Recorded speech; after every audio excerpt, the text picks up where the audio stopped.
Hello friends, मैं हूं आपके सामने गौरव मिगलानी। इस वीडियो में हम एक केस डिस्कस करने जा रहे हैं। ABC limited dealing in office furniture. ये कंपनी ऑफिस फर्नीचर बना रही है। अब कंपनी को बिजनेस करते हुए काफी साल हो चुके हैं, तो कंपनी का बिजनेस काफी गुना ज्यादा फैल चुका है, बढ़ चुका है, मतलब बिजनेस मैनीफोल्ड हो चुका है।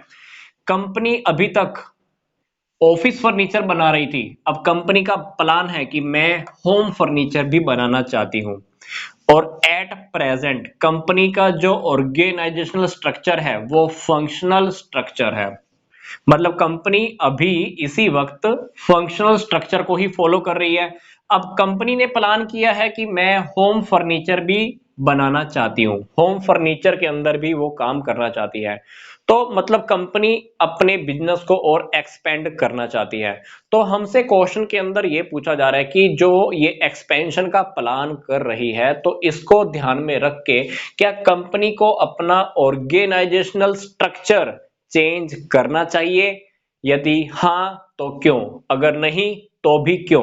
मतलब हमको क्वेश्चन का आंसर यस और नो में तो देना ही है, प्लस रीजन भी बताना है। यहां पर अगर ध्यान से देखें, कंपनी ऑफिस फर्नीचर तो बना ही रही है।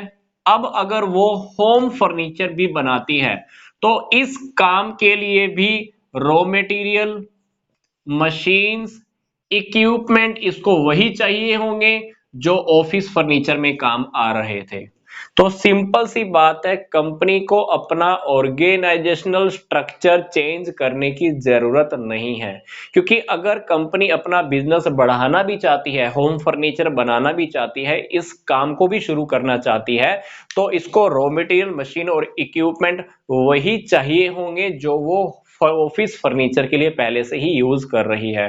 तो फंक्शनल स्ट्रक्चर के अंदर क्या होता है, मान लीजिए मेरी ऑर्गेनाइजेशन को मैं फंक्शंस के बेस पर डिवाइड कर देता हूं।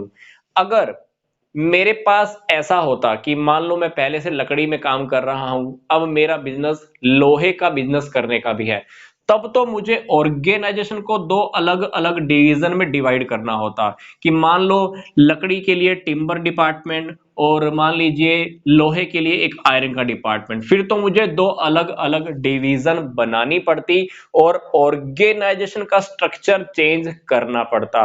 यहाँ पे पहले से ही हम फर्नीचर बना रहे हैं, अभी भी फर्नीचर बनाने का प्लान कर रहे हैं, तो हमारे पास सिंपल सी बात है, हमको सिर्फ लकड़ी का ही प्रयोग करना है।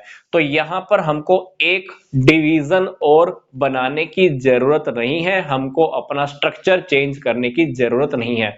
तो कंपनी का जो पहले से फंक्शनल स्ट्रक्चर चल रहा है उसी के अकॉर्डिंग हम अपना काम कर सकते हैं। क्योंकि फंक्शनल स्ट्रक्चर वहां पर सुटेबल होता है जहां पर हमने जो प्रोडक्ट बनाना है वो सिंगल क्वालिटी के अंदर चल रहा है। पहले भी हमारा लकड़ी का काम था, अभी भी लकड़ी का काम, पहले भी हम फर्नीचर बना रहे थे, अभी भी हम फर्नीचर ही बना रहे हैं।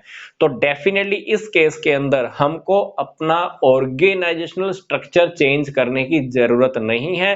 कि कंपनी अगर बिजनेस को एक्सपेंड भी करती है तो अभी भी रॉ मटेरियल, मशीन और इक्विपमेंट हमें वही यूज करने होंगे जो पहले वाले काम में हम कर रहे थे।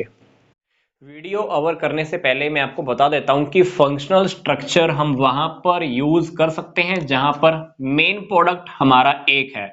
जैसे पहले भी हम फर्नीचर बना रहे हैं और अभी भी हम फर्नीचर बनाने का प्लान कर रहे हैं, तो फंक्शनल स्ट्रक्चर हम यूज कर सकते हैं। दूसरा होता है हमारे पास डिविजनल स्ट्रक्चर। वहां पर हम यूज करते हैं इसको जहां पर मेन प्रोडक्ट हमारे पास एक से ज्यादा होते हैं। फॉर एग्जांपल, जो मैं आपको बता रहा था कि मान लो मैं टिम्बर में भी काम कर रहा हूं, आयरन में भी काम कर रहा हूं, तो मतलब मेन प्रोडक्ट मेरे पास अगर एक से ज्यादा है तो वहां पर ऑर्गेनाइजेशन को मेरे को डिवीजन के लेवल पर डिवाइड करना होगा। तो फंक्शनल स्ट्रक्चर क्या है, डिविजनल स्ट्रक्चर क्या है, मैंने इन दोनों टॉपिक्स के लिंक आपको इसी वीडियो के डिस्क्रिप्शन बॉक्स में दिए हुए हैं, आप वो भी देख सकते हैं।